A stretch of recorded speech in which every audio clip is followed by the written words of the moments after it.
Assalamualaikum warahmatullahi wabarakatuh. Halo Sobat Winners, aku Dimas. Aku Ivan, Kembali lagi di podcast teman sahur kamu.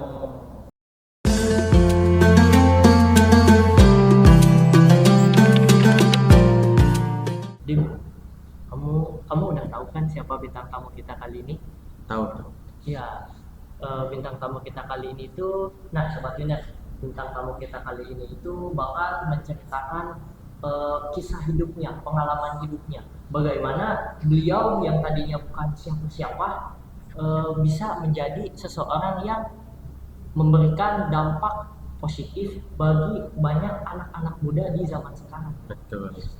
Beliau juga ya mungkin akan menceritakan bagaimana kerasnya jalanan hidup dan juga bagaimana beliau berjuang sangat hingga bisa sampai menjadi seperti saat ini. Nah, supaya nggak lama ya, mungkin langsung aja kita panggil ya. Bintang tamu kita kali ini adalah Bapak Wawan. Assalamualaikum Pak. Boleh disapa dulu Pak, Sobat Winnersnya. Selamat pagi, selamat berjumpa kembali. Mudah-mudahan ya puasa hari ini ya berjalan lancar dan sampai nanti maghrib.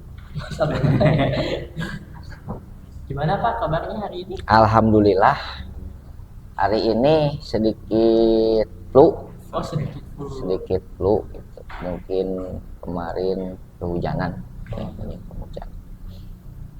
Kalau puasanya gimana Pak? Apakah masih full atau udah ada yang bolong dikit? Ya, waktu sakit itu hari ke-7, kebetulan saya nggak masuk 2 hari.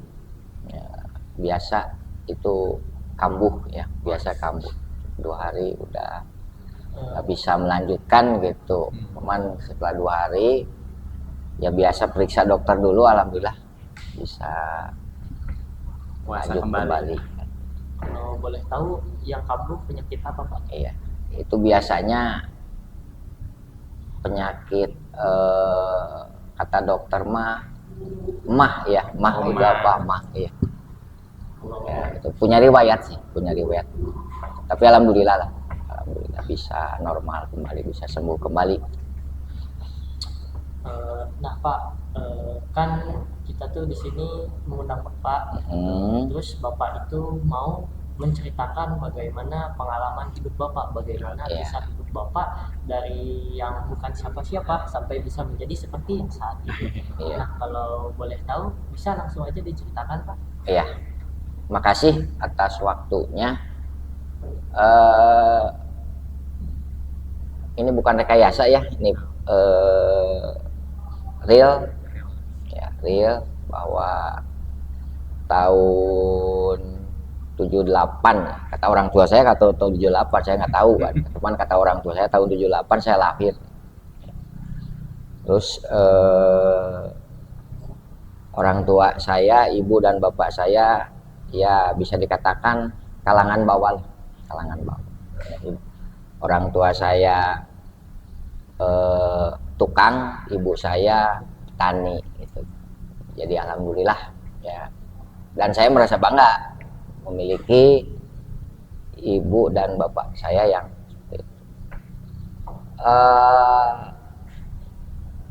saya bersyukur juga gitu kan, walaupun orang tua saya dari kalangan bawah gitu kan, tapi dalam mensupport anaknya itu memberikan semangatnya itu luar biasa gitu kan, luar biasa.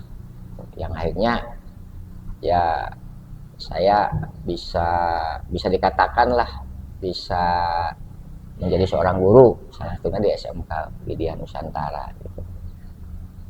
Perjalanan hidup dari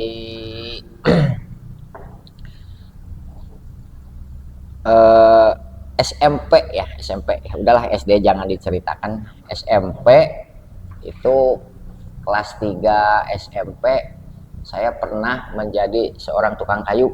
Kalau di kampung halaman saya itu banyak orang yang membuka mebeler.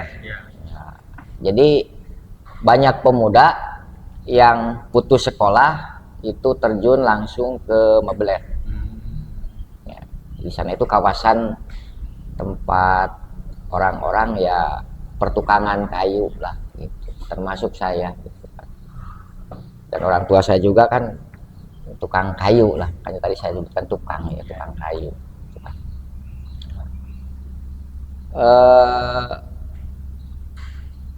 SMP kelas 3 saya menjadi tukang kayu ya. Jadi gini ya, masuk ke kelas 3 SMP ya, orang tua saya mensupport ya, daripada nganggur, pulang sekolah daripada nganggur udah masuk ke Mabler gitu kan, belajar. Berarti Bapak sekolah sambil kerja gitu Pak? Iya, sekolah sambil kerja di akhir kelas 3 lah, kelas 3. Jadi kelas 3 itu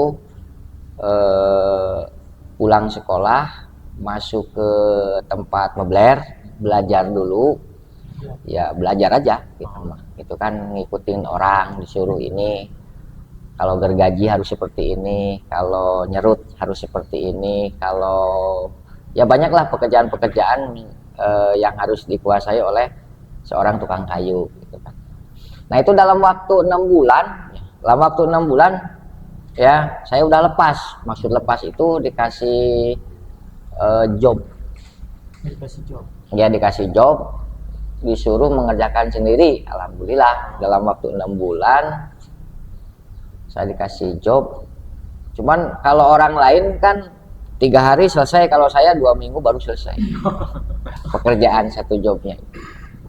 Kenapa bisa gitu Pak? Ya kan waktunya.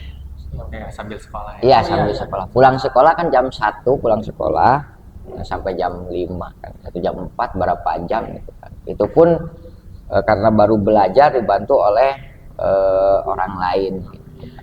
Tapi alhamdulillah walaupun ya dengan waktu 2 minggu gitu kan, satu buah lemari ya, waktu itu saya buat lemari, 1 buah lemari itu kan dalam waktu 2 minggu selesai gitu kan, ya dapat duit ya yang segitu bisa dikatakan gede pada saat itu ya, alhamdulillah gitu kan. Segala pembiayaan, kalau dulu waktu SMP masih ada sih bayaran SPP dulu, SPP masih ada. Nah itu SPP saya tidak mengenalkan, dari orang tua saya sendiri yang biaya. Itu di akhir-akhir, di detik-detik akhir ketika udah SMP kelas 3. Kan berarti Bapak itu belajar itu selama 6 bulan ya Pak? Iya. Nah selama 6 bulan itu apa aja sih Pak yang Bapak dapatkan dari belajar selama 6 bulan itu? Iya. Belajar tukang kayu ya itu mudah sebetulnya mah gitu kan. Yang paling penting kuncinya itu tekun. Kata orang saya harus tekun. Setiap apa yang sulit itu kalau kita tekun, insya Allah itu bisa lebih mudah. Selain dari skill nih, ada nggak Pak misalnya itu selama 6 bulan itu Bapak mendapatkan pelajaran tentang hidup gitu Pak? Ya, jadi di sana itu jelas ya bahwa kita bisa tahu, terasa ya bahwa orang tua kita itu ya membiayai kita, ternyata ya jerih payahnya luar biasa, terasa oleh saya sendiri gitu kan ya pada saat ini gitu kan. Jadi mencari sesuap nasi itu memang benar-benar gitu orang tua saya itu kan gitu. Saya merasakan ketika saya kerja menjadi tukang kayu seperti itu. Walaupun pada saat itu kan ya saya kan ya pokoknya mah 60% lah, 60% saya membiayai, yang 40% disuplai oleh orang tua. Segitulah hitungannya gitu kan. Tapi hebat banget sih Pak, Bapak dulu pas zaman masih SMP ya udah mau misalnya itu turun bekerja, dan juga udah mulai membiayai sekolahnya sendiri, meskipun itu pun ya 60%, tapi itu buat sekarang itu ya masih hebat ya Pak? Betul, soalnya anak-anak zaman sekarang mah ya taunya minta doang. Iya betul betul. Terus pas momen ketika bapak tahu nih ternyata mencari sesuap nasi itu sesulit itu tuh itu Ya. bapak gimana perasaannya ketika melihat orang tua? Iya. Jadi kadang-kadang kita merasa kasihan juga ya dengan orang tua kita gitu kan, ternyata mencari sesuap nasi, yang mencari duit untuk menjadi sesuap nasi itu memang sulit seperti itu. Ya keluar keringat gitu kan, banting tulang gitu kan. Waktu juga kadang-kadang hari Minggu, hari yang harusnya ngumpul dengan keluarga ya nggak bisa gitu kan, karena ya ada yang ngejar target dan lain sebagainya kan. Terus apakah nah apakah pas SMK STM ya dulu mah pas STM itu bapak masih bekerja paruh waktu sebagai tukang kayu nggak Pak? Ya. Nah, akhir di SMP, cerita ini cerita baru ya, SMP saya ngomong ke orang tua, malam-malam waktu itu, karena cita-cita saya itu bukan menjadi seorang tukang kayu pada saat itu gitu kan ya. Jadi saya banyak melihat bahwa orang-orang sukses itu karena sekolah. Iya. Gitu kan. Iya. Karena sekolah gitu kan. Banyak tetangga saya bisa sukses, dia dulunya sekolah di sekolah ini, dia menjadi pengusaha, dulunya sekolah di sini. Saya berpikir gitu kan, saya juga kalau sekolah pasti mampu dan pasti bisa. Dan memang pada saat itu gitu kan, yang mensupportnya itu hanya orang tua saya. Kalau emang saya, uang saya itu hanya mensupport, udahlah jadi tukang kayu wae gitu kan. Nah seperti itulah. Tapi kalau bapak saya itu mensupport lebih tinggi gitu kan. Jadi kayak gini lah, orang tua saya itu kan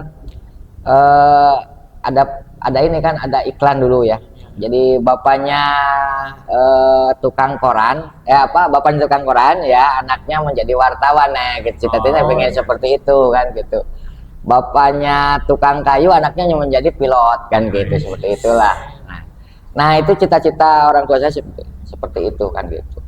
Nah saya ngomong malam-malam, saya ngomong ke orang tua, Pak, Ma, saya mau sekolah, kira-kira mengizinkan enggak sekolah ke Sumedang ya, dari Pasir ke Sumedang. Saya nangis ke orang tua, karena lihat orang tua saya kan yang namanya pekerja tukang itu kadang-kadang ada pekerjaannya, kadang-kadang ada gitu kan. Saya nangis, setelah nangis saya langsung dikasih tahu, ya udah kalau mau sekolah sok silakan sekolah ya, Bapak dukung, Ibu dukung. Tapi minta satu syarat, orang tua saya itu minta satu syarat ya, kalau orang Sunda ya memang orang Sunda. Ketika Anda sekolah ya, Anda harus bager, ya. Anda harus benar, Anda harus jujur, Anda harus ya pinter lah. Udah nggak apa-apa lah. Yang penting itu aja dulu katanya gitu kan. Bager, benar, jujur, kan lah pinter mah cina di belakang. Tapi insya Allah kalau ada 3 unsur ini cina pastilah pinter kan gitu. Itu amanat dari orang tua. Nah sampai sekarang saya masih ingat itu orang tua. Ya kenapa orang tua ngomong seperti itu gitu kan? Mungkin yang namanya cari duit gitu kan pada saat itu gitu kan ya sangat sulit mungkin orang tua gitu. Jadi silakan Anda sekolah dengan catatan ini pegang ya gitu tadi kan, bager, jujur, ya benar, nah, terakhir kalau bisa harus pintar kan gitu ya, orang tua saya amanatnya seperti itu ya. Makanya pada saat itu ya terus terang saja gitu kan, terus terang saja ya, saya nggak pernah bolos gitu kan, nggak pernah bolos ya. Kalau jujur ya, kalau saya jujur waktu itu saya peringkat ke-1 ya, saya peringkat ke-1 di STM dulu ya. Kalau sekarang kan SMK ya. Dulu ya, kalau Anda tahu ya, dulu itu zaman saya sekolah itu SMK itu bisa dihitung ya, baru 5 SMK di Sumedang saja. Tapi sekarang kan udah banyak ya. banyak ya, gitu.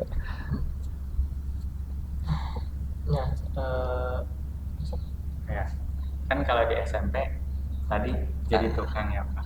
Terus kalau di SMK ada nggak Pak pengalaman bekerja atau apa gitu? Ya, kalau di SMK ya dulu STM gitu kan, STM. saya nggak bisa kerja menjadi tukang kayu lagi, waktunya kapan gitu Iya, kan. iya. Nah, kelas 1 saya sekolah biasa, kelas 2 nah baru menemukan jati dirinya itu ingin mempelajari gitu kan materi-materi yang diberikan di sekolah itu di tingkat 2.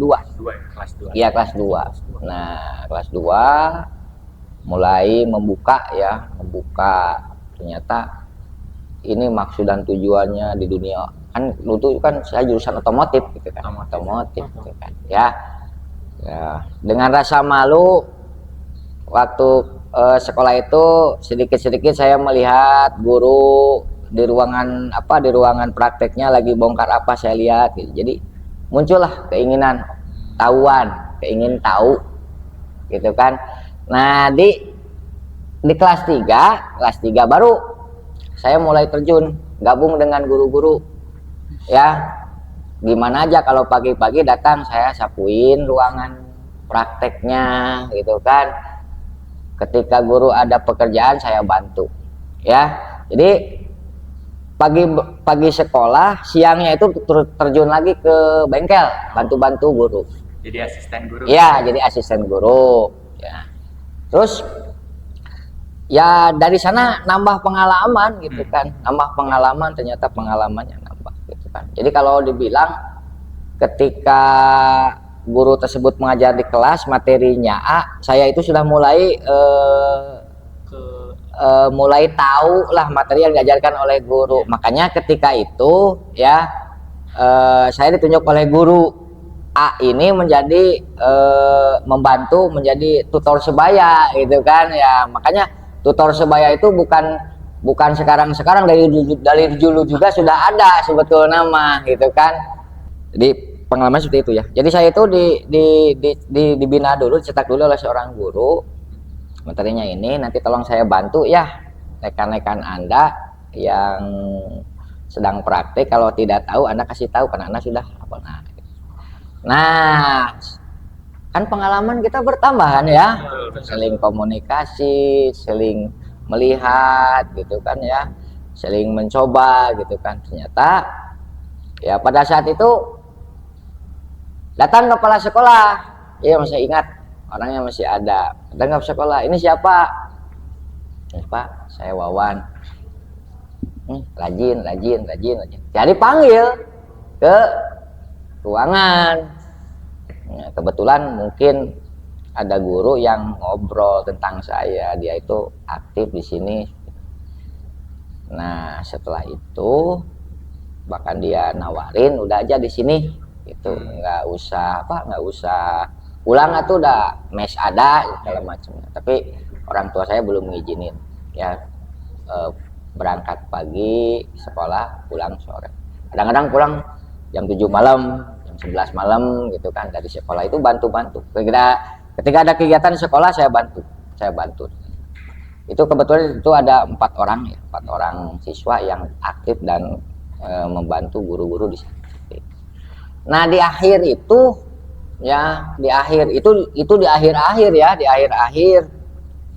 ternyata saya ditawari, udah kamu mau nggak gitu kan, jadi toolman dulu gitu kan. Ya orang-orang kan cari kerja di luar sulit kan ya, nah, di sini aja gitu kan. Nah, di akhir itu kepala sekolah manggil ya, kalau tidak salah 6 bulan saya nggak bayaran, dibebasin sama kepala sekolah, udah nggak usah bayaran karena bantu gitu kan. Ya alhamdulillah, waktu itu kan bayarannya 17.500 per bulan. 17.500 dari rumah ke sekolah, ongkos itu 250 rupiah. Jadi bekal dan ongkos itu cuma 500 rupiah, itu sama orang tua saya. PP itu 500 rupiah, jadi saya nggak jajan. Kenapa nggak jajan? Ya orang tua saya ngasih itu timel. Nah, ngasih timel itu kan ya udah dikasih itu. Jadi ya itu tadi kata orang tua saya kan, satu lagi itu harus perih cenah. Jadi kudu perih lah urang teh cenah gitu lah. Ulah ningali batur lah, batur mah keun lah, urang mah harus perih. Kira-kira seperti itulah wejangan dari orang tua saya seperti itu. Banyak banget ya pengalaman Bapak dari kecil sampai sekarang. Kita jadi belajar banyak ya, Van. Betul. Jadi tapi sebelum kita tutup nih, Pak, ada gak motivasi atau ya kata-kata buat anak-anak muda gitu yang malas-malesan biar hidupnya tetap produktif gitu? Iya. Jadi mungkin apa yang tadi saya ceritakan gitu kan, ini mudah-mudahan menjadi sebuah motivasi bahwa dalam menuju ya sebuah cita-cita atau kesuksesan, ya terus terang saja gitu kan, terus terang saja saya tidak punya niat, tidak terbesit dengan cita-cita jadi guru gitu kan, tidak terbesit. Tapi ya memang mungkin di perjalanan gitu kan saya menemukan kayaknya saya harus menjadi seorang guru gitu kan, karena setelah keluar sekolah ternyata dekat dengan seorang guru gitu kan. Oh ya berarti sedikit-sedikit ya saya belajar menjadi seorang guru yang alhamdulillah gitu, ya dengan pengalaman tadi gitu kan ya, biar sama dengan orang ya, sambil kerja sambil kuliah gitu kan ya, alhamdulillah menjadi seorang guru. Gimana Pak sekarang cita-citanya kalau misalkan sekarang mah udah cukup saya menjadi seorang guru aja gitu kan, sudah tidak ada harapan lagi mau jadi apa gitu kan. Jadi kalau orang Sunda mah jadi guru itu sudah mendarah daging lah gitu. Jadi nggak punya harapan lagi gitu. Nah untuk motivasi anak-anak muda sekarang ya tetap ya cita-cita itu tidak bisa dicapai dengan cara instan ya. Betul. Tahu mie instan mudah saji, yang cepat saji kan gitu. Ternyata harus dengan proses ya. Nah proses itu ya harus kita lalui gitu.